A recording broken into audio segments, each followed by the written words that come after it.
پیارے آقا مدنی مصطفیٰ صلی اللہ تعالی علیہ وسلم نے ارشاد فرمایا اذا كان يوم عيد الفطر وقفت الملائكة على ابواب الطريق فنادوا اغدوا يا معشر المسلمين الى رب كريم يمن بالخير ثم يفيض عليهم بالجزيل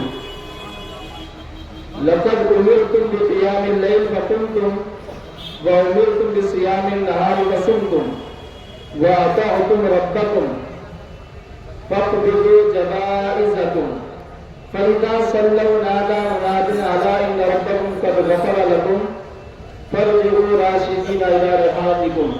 میں نے جو حدیث پاک پڑھی اللہ کے رسول صلی اللہ علیہ وسلم ارشاد فرماتے ہیں جب عید الفطر کا دن آتا ہے تو صبح سویرے اللہ رب العزت کے مقدس فرشتے راستوں پر آ جاتے ہیں. راستوں پر آ کر کے کیا کہتے ہیں؟ وہ ندا دیتے ہیں، آواز دیتے ہیں اور مسلمانوں سے کہتے ہیں اغدوا یا معاشر المسلمین الی رب کریم. اے مسلمانوں کو گروہ تم آج صبح سویرے نکل جاؤ. کہاں نکل جاؤ؟ الی رب کریم، کرم کرنے والے رب کی طرف نکل جاؤ. کرم کرنے والے رب کی بارگاہ کی طرف نکل جاؤ. وہ کیسا کرم کرنے والا؟ یمن بالخیر، جو بھلائی سے نوازتا ہے اور بہت زیادہ اجر و ثواب عطا فرماتا ہے. حضور فرماتے ہیں کہ وہ فرشتے یہ بھی ندا دیتے ہیں، بندوں سے یہ کہتے ہیں لقد امرتم بقیام اللیل فقمتم، تمہیں رمضان میں رات کے قیام کا حکم دیا گیا تھا، یعنی نماز تراویح پڑھنے کا حکم دیا گیا تھا. فقمتم، تو تم نے نماز تراویح ادا کی، تم نے رات کا قیام کیا. وامرتم بصیام النہار، اور تمہیں دن کے روزے کا حکم دیا گیا تھا. فصمتم، تو تم نے روزہ رکھا. واطعتم ربکم، اور تم نے اپنے رب کی اطاعت و فرما برداری کی. فاقبضوا جوائزکم، آج اپنا انعام حاصل کر لو. آج کیا کر لو؟ اپنا انعام حاصل کر لو. یہ ساری گفتگو، یہ ساری ندا نماز عید سے پہلے ہوتی ہے. جب نماز عید ادا کر لیتے ہیں اللہ کے پیارے رسول صلی اللہ علیہ وسلم ارشاد فرماتے ہیں کہ فرشتے نماز عید ادا کرنے کے بعد میں کیا فرماتے ہیں؟ فَإِذَا صَلَّوْا نَادَىٰ مُنَادٍ، جب لوگ نماز عید ادا کر لیتے ہیں اس کے بعد ندا کرنے والا ایک منادی کہتا ہے اَلَا إِنَّ رَبَّكُمْ قَدْ غَفَرَ لَكُمْ. اے لوگو خبردار ہو جاؤ، خوش ہو جاؤ، تمہارے رب نے تمہیں بخش دیا، تمہارے رب نے تمہیں بخش دیا. فرجعوا راشدین الی رحالکم، اب خیر و خوبی کے ساتھ اپنے گھروں کو واپس چلے جاؤ. حدیث پاک کے الفاظ میں آپ غور کریں گے، اس میں دو تین چیزیں بطور خاص ذکر کی گئی ہیں. ایک تو رات کے قیام کا ذکر کیا گیا ہے اور دوسرا جو ہے دن کے صیام کا ذکر کیا گیا ہے. آج ہمیں غور کرنا ہے، ہم نماز عید پڑھنے کے لیے آئے ہیں، کیا ہم نے رات کا قیام کیا ہے یا دن کا روزہ رکھا ہے؟ مبارکباد کے مستحق ہیں یقیناً وہ لوگ جنہوں نے روزہ رکھا اور رات کا قیام کیا. لیکن مسلمانوں کو افسوس کے ساتھ کہنا پڑتا ہے دوسری طرف مسلمانوں کی ایک بڑی تعداد ایسی ہے جو نماز تراویح سے اعراض کرتی رہی ہے. نماز تراویح کا انکار کرنے سے بہت سارے لوگ تلے ہوئے ہیں. آج جناب والا سوشل میڈیا کا دور ہے، سوشل میڈیا پر کوئی جو کچھ کہہ دیتا ہے ہمارے لوگ اس پر یقین کر لیتے ہیں.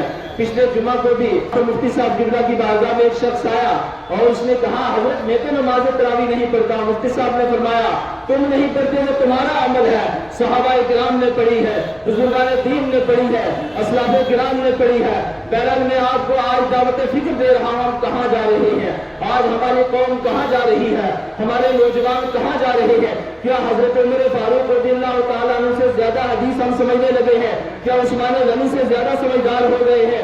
کیا مولا کائنات سے زیادہ علم والے ہو گئے ہیں؟ کیا جناب والا امام حسن اور امام حسین سے زیادہ علم رکھنے والے ہیں؟ کیا ائمہ مجتہدین کرام سے زیادہ پڑھے لکھے ہیں ہم؟ یقیناً نہیں ہے. ہمارا ان سے کوئی مقابلہ ہی نہیں ہو سکتا. جناب والا وہ علم کے پہاڑ ہے، وہ جو سریا پر ہے اور ہم تحت الثری میں ہیں. جب ان لوگوں نے نماز تراویح ادا کی ہے، نماز تراویح کی تاکید کی ہے، تو اس کا مطلب یہ ہے کہ ہم جیسے علم سے پورے لوگوں کو اس کا انکار نہیں کرنا چاہیے، بلکہ بزرگان دین کا جس پہ عمل ہو، سلف کا جس پر عمل ہو اس پر ہمیں عمل پیرا ہونا چاہیے. اور آج جناب والا یہ تراویح کا یا ان معمولات کا انکار کرنے والے بہت سارے لوگ صحابہ کرام کی عزتوں پر شبخون مارنے لگے ہیں، اگشتمائی کرنے لگے ہیں اور جناب والا تعالی تشریح کا شکار بنانے لگے ہیں. یاد رکھو اللہ کے پیارے رسول صلی اللہ تعالی وسلم نے ارشاد فرمایا اذا لعن آخر هذه الامه اولها فانتظر الساعه. اے لوگوں، امت کے آخری لوگ جب پہلو پر لعنت کرنے لگے تو اس وقت تم قیامت کا انتظار کرو. آج دیکھو امت کے آخری لوگ، ہم آخری لوگ، ہم پہلے لوگوں پر آئے لعن طعن کرنے لگے ہیں. ہمارے سماج و معاشرے میں صحابہ کرام پر لعن طعن ہونے لگا ہے، اہل بیت پر لعن طعن ہونے لگا ہے، ائمہ مجتہدین پر لعن طعن ہونے لگا ہے، بزرگان دین پر لعن طعن ہونے لگا ہے، اولیاء کاملین پر لعن طعن ہونے لگا ہے. اور پیارے آقا مدنی مصطفیٰ صلی اللہ علیہ وسلم نے بہت پہلے ارشاد فرما دیا کہ جب امت کے آخری لوگ، بعد والے لوگ پہلے پر لعن طعن کرنے لگے تو تم قیامت کا انتظار کرنا. اس کا مطلب یہ ہے کہ قیامت بہت قریب آ چکی ہے.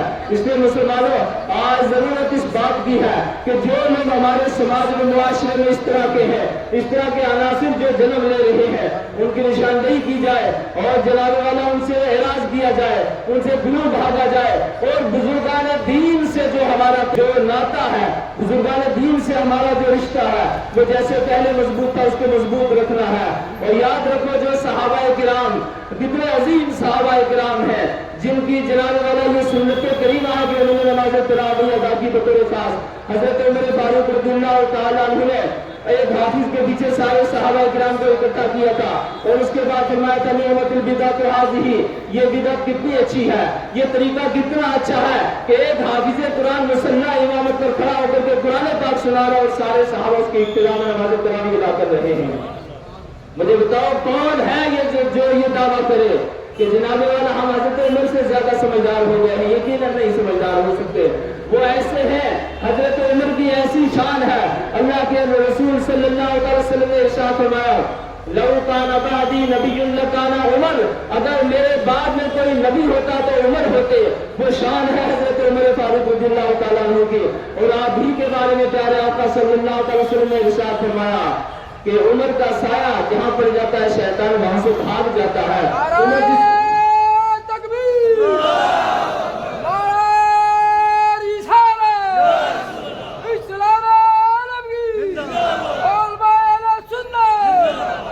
حضرت عمر کی شان یہ ہے جس راستے پر وہ چلتے ہیں شیطان اپنا راستہ بدل لیتا ہے، شیطان وہ راستہ چھوڑ دیتا ہے. وہ عظیم صحابی رسول، ان کی یہ سنت ہے اور ان کا یہ رائج کیا ہوا طریقہ ہے، دوسرے صحابہ کرام کا عمل ہے.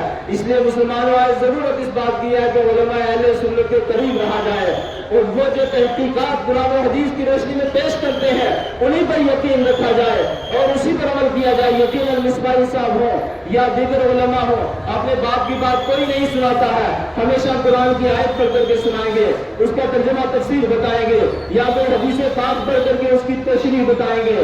یہ قرآن و حدیث کی روشنی میں بیانات آپ کو بتاتے ہیں، قرآن و حدیث کی روشنی میں مسائل بتاتے ہیں. لہٰذا ان علماء کے ساتھ رہیے اور ان کے قریب رہیے اور ان سے جڑ کر کے رہیے. ان سے جڑ کر کے رہیں گے تو انشاءاللہ آپ کی دنیا بھی سمجھ جائے گی اور آخرت بھی سمجھ جائے گی. اور دوسری بات مسلمانوں، آپ سے یہ بھی عرض کر دینا چاہتا ہوں کہ ہمارے مسلمان کئی طرح کے ہیں. کچھ مسلمان وہ ہیں جو صرف رمضانی مسلمان ہیں، کچھ مسلمان وہ ہیں جو صرف عیدی مسلمان ہیں، کچھ مسلمان وہ ہیں جو صرف جمعی مسلمان ہیں. یعنی کچھ ایسے ہیں جو صرف عید کے دن آتے ہیں نماز پڑھنے کے لیے، کچھ ایسے ہیں جو صرف جناب رمضان میں آ جاتے ہیں نماز پڑھنے کے لیے، اور کچھ ایسے ہیں جو جمعہ کے دن آ جاتے ہیں. اکثریت وہ ہے جناب والا جو پنج وقتہ نمازوں سے دور ہے، جبکہ کامل مسلمان وہ ہے جو عید سے زیادہ پنج وقتہ نمازوں کو ترجیح دے. اور یاد رکھو مسلمانوں، یہ عید کا ڈھاکے مارتا ہوا مجمع آج دیکھیں کہ جوش خروش کے ساتھ اور کس جذبے کے ساتھ آپ نماز عید پڑھنے کے لیے آئے ہیں. یاد رکھیں اس نماز عید کی اتنی اہمیت نہیں ہے جتنی پنج وقتہ نماز کی اہمیت ہے. یہ زیادہ سے زیادہ واجب ہے اور بہت سارے علماء کرام نے اس کو سنت قرار دیا ہے. یعنی عید کی نماز پڑھنا سنت ہے یا واجب ہے؟ اس کا مطلب یہ ہے کہ فرض سے نیچے کا درجہ ہے. پنج وقتہ نمازوں کا درجہ فرض کا درجہ ہے، لہٰذا ہم نے پنج وقتہ نمازوں کو زیادہ ترجیح دینی ہے، اس کو زیادہ اہمیت دینی ہے. نماز عید ہم اگر پنج وقتہ نمازیں ادا کرنے کے بعد میں ادا کریں گے تو یہ اللہ کی بارگاہ میں قبول ہوگی. اور اگر پنج وقتہ نمازوں سے ہمارا اعراض ہے تو میں سمجھتا ہوں نماز عید پڑھنے سے کوئی فائدہ نہیں ہے. اس لیے جو رمضانی مسلمان ہیں، جو عیدی مسلمان ہیں یا جو جمعی مسلمان ہیں، ان کو جناب والا 5 وقتہ نمازوں کا مسلمان ہونا چاہیے.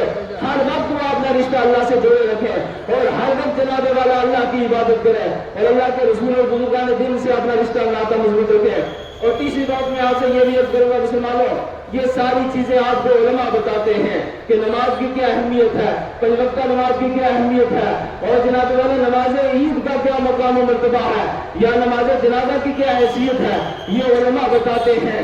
اور علماء کے مراکز مدارس ہیں، یہ مدارس میں بیٹھ کر کے بتاتے ہیں. لہذا علماء کے قریب رہنے کی ضرورت ہے اور مدارس کو مضبوط کرنے کی ضرورت ہے. مضبوط کرنے کی ضرورت ہے یا نہیں؟ انشاءاللہ مدارس کو مضبوط کریں گے یا نہیں؟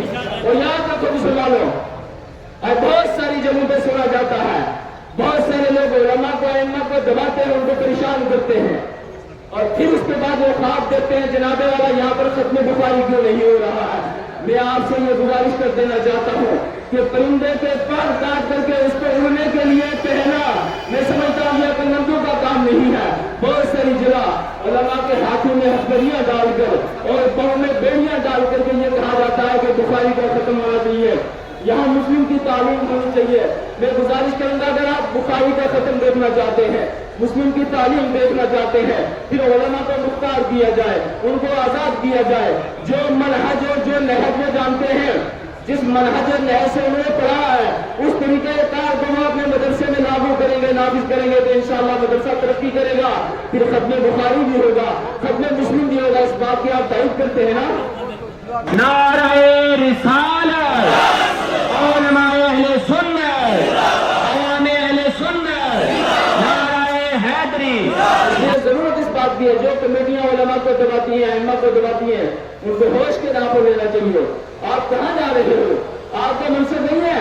آپ کیا جانتے ہیں بخاری کیا ہوتی ہے؟ آپ کیا جانتے ہیں مسلم کیا ہوتی ہے؟ لہذا یہ جس کا کام اسی کو ساجے، جو اس کام کے اہل ہیں انہیں کو سونپا جائے. انشاءاللہ پھر دیکھیں سارے ختم بھی ہوں گے. اور ایک بات یہ بھی عرض کر دینا چاہتا ہوں کہ بہت ساری جگہ ایسا بھی ہوتا ہے کہ ائمہ اور علماء قوم سے پیسہ اکٹھا کرتے ہیں، چندہ اکٹھا کیا اور اس کے بعد کمیٹی کے چند لوگ اس پیسے کو اپنی منی سے غیر شرعی اور غیر اسلامی طریقے پر جیسے چاہتے ہیں بہا دیتے ہیں، ضائع کر دیتے ہیں. مجھے بتاؤ کیا ان کا یہ عمل ٹھیک ہے؟ ہیلہ شرعی کے بغیر یہ پیسہ صرف نہیں دیا جا سکتا. جو علماء اور ذمہ دار مفتیان کرام جس پیسے کو اکٹھا کرتے ہیں انہیں کے حوالے کیا جائے اور ان کا مشورہ لیا جائے، شرعی حکم معلوم کر کے خرچ کیا جائے تاکہ آپ قیامت کے چور نہ بنے، ورنہ محشر کے میدان میں اللہ کے آپ کو حساب دینا پڑے گا اور دنیا میں بھی اس قوم کے سامنے آپ کو جواب دہ ہونا پڑے گا. اس لیے علماء کے راستے تنگ نہ کیے جائے، ان کے ہاتھوں میں ہتھکڑیاں نہ ڈالی جائے، پاؤں میں بیڑیاں نہ ڈالی جائے، ان کو کام کرنے دیا جائے. انشاءاللہ ختم بخاری بھی ہوگا، ختم مسلم بھی ہوگا. بس آپ سے یہی گزارش ہے، آپ نے علماء کے قریب رہیے، مدارس کو مضبوط کریے. اور آخری بات یہ کہ آپ کا محبوب اور مرکزی ادارہ جامعہ انوار العلوم الحمدللہ آپ کا تعاون حاصل ہے. اس ادارے کو سائیں میاں بابا درفیز غلام غافر ٹرسٹ کا تعاون حاصل ہے. ٹرسٹ کے یہاں پہ بہت سے اراکین موجود ہیں، محترم مقام الحاج محمد رفیق چشتی صاحب موجود ہیں اور ٹرسٹ کے سیکریٹری جسام حسین صاحب موجود ہیں. یہ حضرات بھی ادارے کو ترقی دینا چاہتے ہیں. علماء کام کر رہے ہیں، آپ کا تعاون حاصل ہے، ٹرسٹ کا تعاون حاصل ہے. میں آپ سے یہی گزارش کروں گا آپ نے مرکز سے جڑے رہیے، آپ نے مرکز کو مضبوط کیجیے اور اس انوار کو بہت دور لے جانا. آپ نے علماء سب نے مل کر کے انشاءاللہ لے جائیں گے نا. ہم نے ہمیشہ آپ کو آواز دیا، ہمیشہ آپ نے ہماری آواز کو لبیک کہا ہے، آئندہ بھی لبیک کہیں گے اور انوار کو انشاءاللہ ہم سب مل کر کے مل جل کر کے بہت دور لے جائیں گے. وقت زیادہ نہیں ہے ورنہ مجھے بہت ساری باتیں اور کرنے کی. اللہ تبارک و تعالیٰ انہیں باتوں کو قبول فرمائے. بولنے میں کسی طرح کی لفظی خطا اللہ تعالیٰ معاف فرمائے. السلام علیکم ورحمۃ اللہ وبرکاتہ.